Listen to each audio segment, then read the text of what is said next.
How do you find the will to fight back against a world that wants to keep you sedated, average, and stuck in place? Join us for the tools and strategies you need to create a life of abundance, discipline, and high achievement. This is the Tactical Empire with Jeff Smith.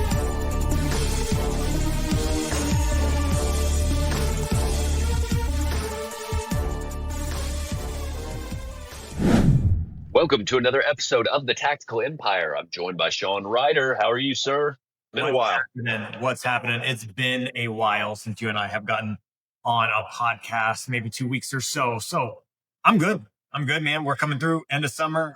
We got a little day trip planned to Hershey Park with the kids for the first time on Friday. Swing over to my dad's house, stay the night there, have a barbecue on Saturday. So we're going to try and go into August and end the summer with a bang. I love it. I love it, man. Yes, sir. You're crossing over the north side of the United States. So where do you find yourself? We're in Wisconsin currently.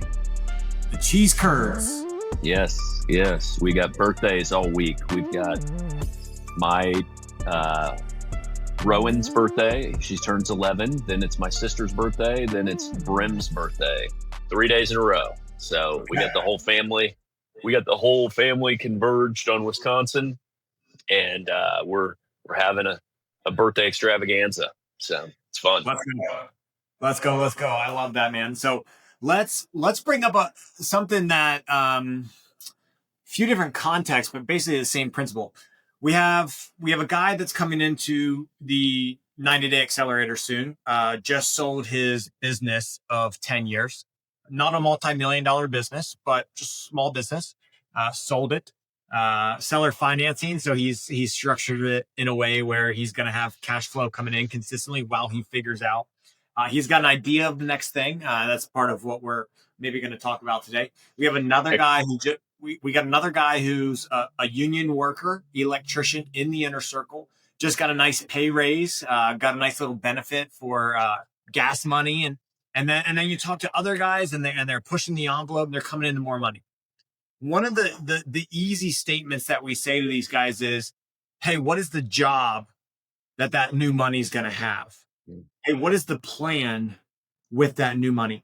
Why do we ask that? Why do we talk about the job that your money has? Why do we need to have a plan every single time we're increasing the cash flow of our life?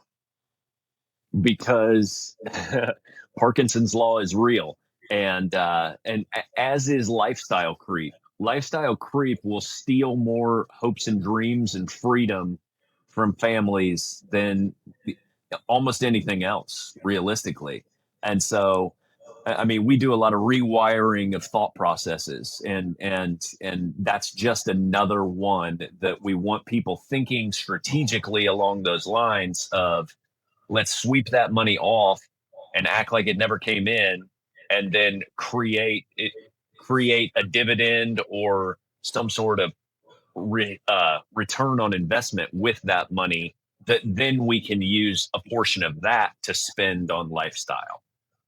Because if you start thinking that way and behaving that way over a period of time, that's the way you can change your entire trajectory of your financial house, if you will. Sure. This is, this is why, like, whatever word you want to use, right? Budgets, creating buckets, just managing cash flow, whatever. The premise is that you need to have your eyes on your dollars, have your eyes on the money. I don't like feeling like I'm being restrictive in my household, but I do want to have a really good savings rate, not to save in the traditional sense, but so I can move and shift money out of the spending sphere, the lifestyle creep sphere, and put it into our banking system. This is, again, not to turn the episode into infinite banking directly, but like when I teach people about infinite banking concept and creating your own bank, I really only have 3 jobs for my money when I come into more of it or I have extra of it.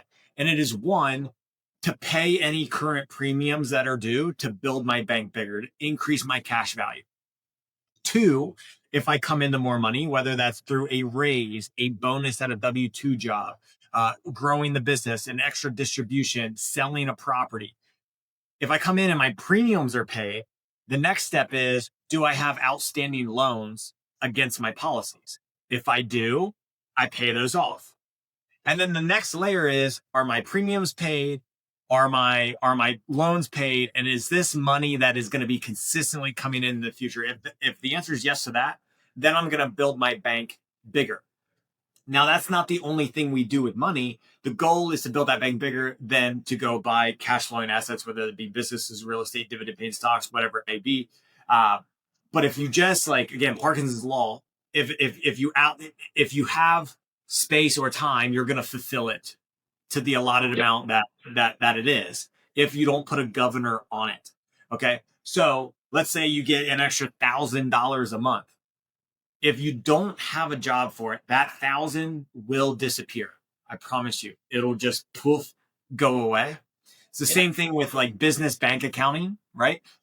When we talk about accounting for businesses, you're just doing bank balance accounting. If the money's there and you know it's there, then you're not going to feel bad swiping that credit card. You're not going to feel bad buying that new piece of equipment that's worth $5,000 when you got 25 grand in the bank, right? Yep. And that's actually why you and I, maybe we'll talk about this.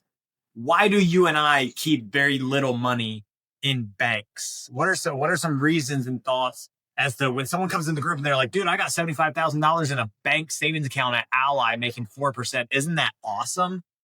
And then we're like, yeah, kind of, but not really. Man, I don't have any real like data to this, but generally like problems find excess money in my experience.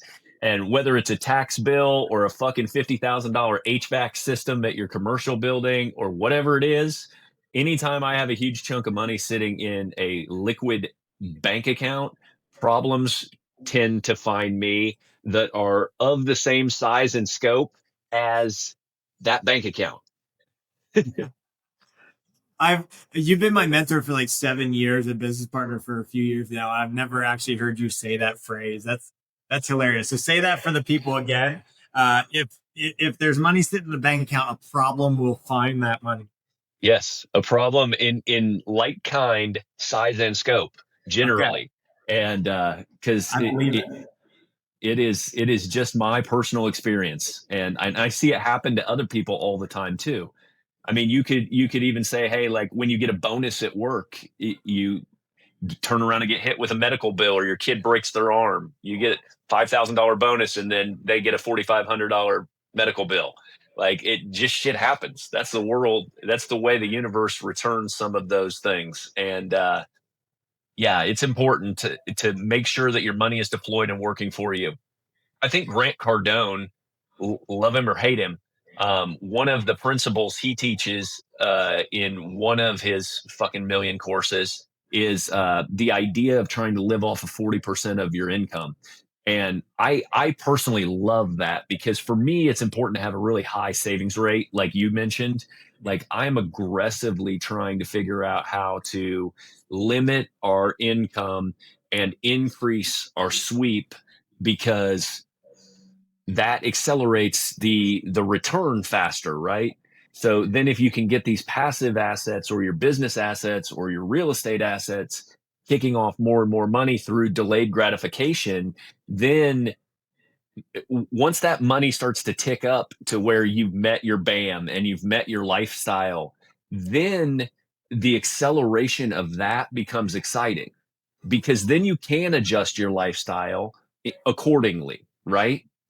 And so like it's just that first period of time where it's no man's land and people don't like it. The what we refer to as the 2 to 7 years in the 7 levels of financial freedom. Once you meet that lifestyle number, then you're moving on to like dream lifestyle number. And if you're investing 60% of that every month, the number grows very, very quickly. And so I always admired that way of thinking in that, hey, could you live off of 40% of what you're bringing in and invest the other 60%? Yeah, I like that too. And I think in my past when I was a teacher, this is actually why I really enjoyed being paid once a month. So Yeah. if I got paid on the last day of the month, I would get that huge amount of money just deposited into my bank account, the whopping $2,300 a month after taxes. But you know, for a young single dude out of college, that was plenty of money. I didn't have any hobbies back then either, so I still don't have any hobbies. Who am I kidding? I filled something out earlier today. This oh shoot, what the hell's it called? The Wheel of Life thing that John brought up on the podcast yesterday. And one of the categories was hobbies/fun. Yeah. And it said, "Where do you rate yourself currently?" And I gave myself a 1. And then it said, "Where do you want to be at?" And I gave myself a 1. Yeah. What a boring guy I am that I just want to spend time with my family and my businesses. My fun is whatever my kids want to do. So, anyways, I forget where I was going with that. Shit, I totally lost my train of thought. That's all good, bro. That's all good. Oh man. Well, I was getting paid once a month. So the money would come in and then I would actually play a game with myself where it was like, don't do anything wild for like 2/3 of the month. And so I would just like buy my gas, buy my food, pay the normal fixed rate bills, whatever that are consistent every month. And then by the end, then I started allocating what do I do with the rest of it? And then then I would come to this predicament where it was like at the end of every month, the last 7 days of the month, it would be like, if I wanted something, let's just say a new pair of shoes or, you know, go on a little day trip or something. It was like, do I want to do that thing more than I want to have the money? Mm.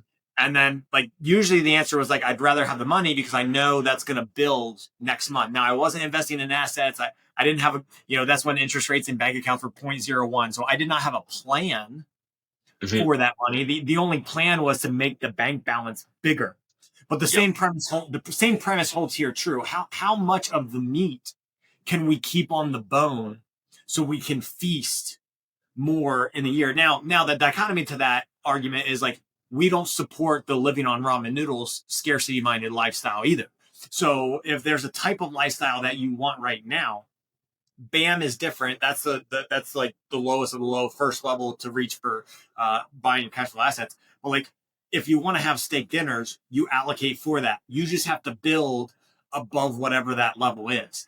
And so maybe you're having one steak dinner a week and you get a pay raise. It's like, okay, well, we can nudge that to 2. And we're still going to have an extra $250 to set aside into our entrepreneur's treasure chest, which for me is Infinite Banking. So this is really, really fun to talk about money. We don't do it on every single episode, but it is a big part of what we do. We say it's the easiest part of what we do. Jeff and I right now, we've already recorded the videos. I'm putting together the resources, and we're picking the dates here soon for a few day. I think it's going to be a 5-day financial foundations course. Some of it's going to be live. You're going to get an email every day. You're going to have to do some homework, and then we're going to come together and help you guys move forward with financial foundations, people in the inner circle, people out of the inner circle. So what are you excited about in regards to helping people with their financial foundations, Jeff? Yeah, I'm excited to get that going because I want them to be able to track this. Like I always say that I think the most powerful brain shift people can make in their financial world is when they invest that first amount of money and then receive that first dividend or receive that first return on investment that didn't take any time, effort, sweat, blood, and tears. And so, like, if you put $10,000 in and you get $100 a month, like that trigger changes the way you look at things now, right? Because if you understand that it took $10,000 to create that $100 a month, but like a steak dinner is what you want, then maybe that $10,000 just bought you one steak dinner every month for the rest of your life. And so if you conceptualize it by those are the things that you want, and then this is what I have to do to go out and get it, how long do I have to delay to make that happen? And that's where people get tripped up, though, because you get the $100 raise personally on your W-2 income, and then you go start eating steak now with your earned income. Then you have to go out and work for it and trade time for that steak dinner every week, every month, every year for the rest of your life, as opposed to looking at the long tail effect of putting that money into something that's going to pay for that steak dinner into perpetuity forever. And that's how I want to rewire people's brains to think about this, because it is really just a few years of discipline and focus to get to where you want to be forever. I made a post the other day in social media that was like, most people cannot focus for 3 years to change the next 30 to 40 years of their life. And that really is a microcosm of what we're doing. I mean, it's not a get rich quick situation. It's like the foundation and the structure is what it is, and it takes time to build upon. That's why we say 2 to 7 years, but like you have to stay in it, and then it's up to you and your vision as to how big or how small you want to expand your financial world at that point. Oh yeah. Oh yeah, I mean the financial side of things is what really changed my life, and then there's more layers to the onion to peel away. You can make a ton of money and still be a jackass, an asshole, and ruin your life. But we do understand the value of the financials, so that's why we're creating this course. We just wrapped up the mid-year reset. Very little of that revolved around finances. For the people that were in the group there, I think the biggest strides that they made were in fitness, and then just allocating the appropriate amount of time to the proper areas of their life, which would fall into both family and freedom, usually. So I think the people got extreme value out of that. And, some of the interesting things were like people were saying, I know I need to do this, but setting the time aside this week to write it down is going to help me actually take that step. Same thing with the finances. Excuse me. It's why we're bringing out the Financial Foundations course. Is there anything regarding those topics, Jeff, that you want to give to the people before we send them out? Yeah, I mean, I just feel like it's an important thing. We're not financial advisors, so that's not at all what we're doing. But I think money is a tool, and it's an important tool for men, and that's who we work with. Specifically, it relieves a lot of pressure. When your money's right, it makes your marriage better. It makes you more focused as a husband, as a father, and so I think it's a vital tool to getting your house in order so that you can focus more time on what's important to you, and so if you can get that financial albatross off your back of living paycheck to paycheck, or wondering how you're going to pay the bills next month, or it never feels like enough, or when I got to making 6 figures, I thought I would be feeling more financially secure, and it doesn't feel any different. Those are all questions that, I mean, I think everybody has dealt with at some point in time. And what you have to do is you have to have a real system. And then once that system starts building on itself, you can see the trajectory of where you're going. And it makes trading your time for dollars that much more easy and fulfilling, because you have a destination in mind and a plan in place. And like, that's what's important. And that's where people spin their wheels with no structure and no plan. Beautiful. Jeff, as always, good to see you. Appreciate you. Keep your eyes open for the Financial Foundations course guide. We'll post more about it. It'll be on our Facebook page. But Jeff, go ahead and send the people out. Guys, link up with us in the Tactical Empire community. We're the Tactical Empire on all platforms. You can DM Shawn and I on Instagram. He is Shawn_Rider_, and I am Real Jeff Smith. If you have questions about this stuff, or you want to start an infinite banking system, hit us up. We've got the plugs to put you in with the right people. So let us know. Have a great week. Kick ass.